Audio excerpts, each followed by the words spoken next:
Енді елімізде полиция күні аталып өтіп жатыр ғой. Сондықтан құқық қорғаушылардың жұмысы таңғы сағат 9 бен кешкі сағат 6-ның аралығында шектелмейді.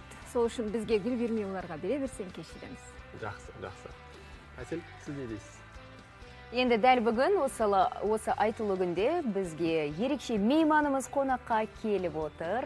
Құрметті көрермен, қарсы алайық. Таңшолпан студиясында полиция қызметкерлері Николай Жгун мен Жанна Садымованың отбасымен шақырып отырмыз. Тамаша, ендеше гүл шоқтарын мен ұсынайын, қош келдіңіздер. Мереке құтты болсын. Қайырлы таң. Мынау сізге Таңшолпанның атынан. Баршаңызға қайырлы таң. Қайырлы таң. Енді екеуіңіз таныстырдық. Кішкентай бүлдіршіндерді таныстыра отырайық.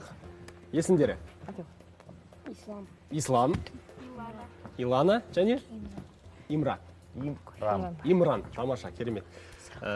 Енді бір ұйыған отбасы, өте тамаша көрініс болып отыр тікелей эфирде. Алдымен қашан, қай кезде, қалай таныстыңыздар? Сол жайлы содан бастай отырайық. Біз бірінші неге таныстық, бір ауылда туып өскенбіз. Бір ауылда. Қорғалжын ауылынан. Тамаша. Бір мектепте оқамыз, бір класста оқамыз. Сол бірге сосын мұнда Астана келіп, қазір Нұр-Сұлтанда бір ішкі істер департаментта бірге жұмыс істеп жатырмыз. Тамаша. Яғни мектепте 11 жыл бойы бірге оқыдыңыздар, иә? Иә, бірге оқыдық. Бір сыныпта оқыдыңыздар ма? Иә. Бір сыныпта. Осы қалада кездестік. Сезімнің ұшқыны сол мектепте басталды ма, әлде кейін? Жоқ, кейін. Жүре келді ме? Кейін мектептен кейін осы жерде Астана қайтада кездесіп. Яғни бұл қызметтің бір-бірлеріңізбен қосылуларыңызға қаншалықты септігі тиді? Яғни осы қызметте жүріп, әлде оған дейін? Жоқ, енді қазір Мадан отбасы болып қазір атандық. Сол 12 жыл бірге тұрамыз. Шүкір, бәрі жақсы. Тамаша. Енді екі полиция қызметкерінің бір үйде тұруы қаншалықты оңай болмаса, қаншалықты қиын? Қандай қызықтары бар? Біздің қызметіміз енді әрине оңай емес. Бірге де күшейтілген нұсқауында жұмыс істейміз. Балаларымыз өздері бір-бірінен қамқор болып, біздің ата-аналарымыз да көмектеседі. Бәрі туысқандар бәрі біледі, қандай біздің жұмыс екеніміз. Екеуіңіз уақыттарыңыз, жұмыстарыңыз бір уақытта басталып, бір уақытта былайша айтқан кезде аяқталады ғой? Жоқ, Николай сутка. Мен суткада жұмыс істеп жатырмын.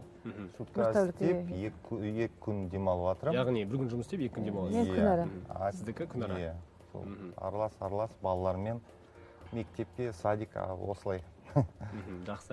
Енді екеуіңіздің қызметтеріңіздің былайша айтқан кезде, енді бір салада болғандықтан, бір-бірлеріңізге ол қаншалықты қиын, бір-бірлеріңізге өздеріңіздің көмектеріңіз тиетін кездер бола ма? Жиі кездесе ме, мысалы, жұмыста болмаса, одан бөлек деген сияқты? Иә, түсіну бар, мысалы, бір-бірімізді да. Яғни, қандай да бір кешігіп болмаса, бір жерге үлгермей жатса, сол қызметте болғандықтан өзіңіздің де басыңыздан өткендіктен сіз өзіңіздің жұбайыңызды түсінесіз барынша. Бірге неде тұрамыз да болады. Осы мейрамда бір постта тұрамыз. Бірге тұрасыздар? Болады, осындай болады ғой. Болады? Иә, болады. Тамаша. Енді мен түсінген бойынша Қорғалжынның азаматтарының барлығы дерлік қазақша сөйлейтін сияқты, иә? Иә, бәрі қазақша. Барлығы қазақша сөйлейді. Яғни мектепте де қазақша бітірдіңіздер? Жоқ, бізде 2 мектеп болған. Бірінші мектеп, екінші мектеп. Орыс мектебі. Орыс мектебі болған. Біз орыс мектебе оқамыз, бірінші мектепте. Енді өмірлеріңіздегі, дәл осы қызметтегі ең бір қызық болған оқиғаны айтып отырыңыздаршы, біздің көрермендеріңізбен бөлісе отырыңыздар. Әртүрлі оқыс оқиғалар, оқыс жағдайлар болып қалады деген сияқты. Мысалы, өзіңіздің басыңыздан қандай бір оқиға өтті? Күнде оқиға дейші. Бізде күніге сол қызық. Жоқ, енді күніге түсінікті жағдай, күніге әдетте бір әртүрлі азаматтармен жолығып қалатын кездер болады, біреулер бір түсініспеушілік танытатын кездер болады. Сондай бір кезеңдер болды ма, бір сәттер? Сондай болады ғой, каждый адамда психологический подход керек қой. Каждый түсіндіріп, чтоб біздің жұмыс қой ол бәрін түсіндіріп. Психологический адамдар сондай жақсы болса, халықта любой адамдар түсінеді. Яғни психологиялық тұрғыдан дайын болуы тиістер ғой. Енді рұқсат болса біз кішкентай бүлдіршіндерге сөз кезегін ұсына отырайық. Бүгін біздің Таңшолпанға арнайы келген екен, және арнайы әзірлеп келген әндері де бар екен. Алдымен рұқсат болса бір құттықтау естіп алайық. Иә? Яғни өзінің әке шешесіне және сіздердің бір әріптестеріңізге тілектерің болса айта қойыңдар. Бүкіл полиция күнімен құттықтаймын. Аман болып жүре берсін. Жүз жасаңыздар. Тамаша, тамаша, керемет. Имран айтасың ба? Айта ғой. Бүкіл полициялар ауырмас. Жақсы полицияда жұмыс істесін. Құттықтаймын. Тамаша, тамаша, керемет. Бүкіл полицияны құттықтаймын. Мерекелеріңізбен. Енді ән дайындап келген екен, әзірлеп келген екен. Қандай ән айтамыз? Сарбаз парызы. Сарбаз парызы. Тамаша, керемет. Бүгінгі мерекеге арнайы яғни дайындалған ән. Ендеше мен микрофонды сендерге берейін. Жүріңдер бірге ән айтамыз. Құрметті көрермен, Таңшолпан тікелей эфирінде арнайы міне бүгін мерекеге орай біздің бүлдіршіндеріміз ән шырқайды. Келіңдер.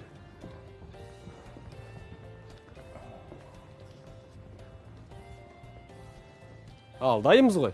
Иә? Мен сендерді жеке қалдырайын. Кеттік, бастаймыз. Илана.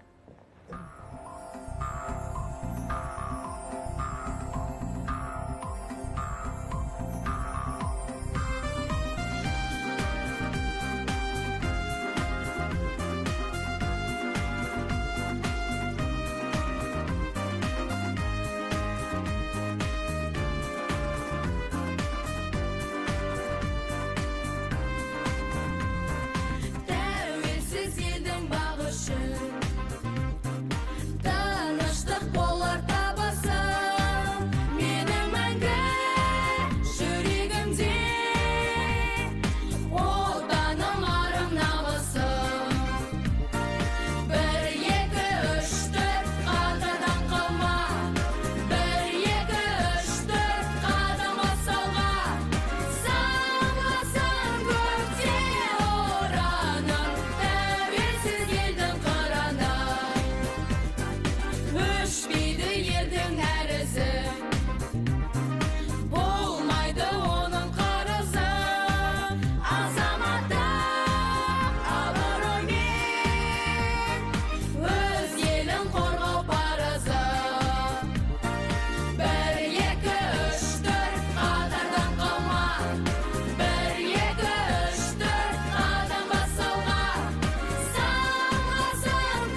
Тамаша, керемет, керемет.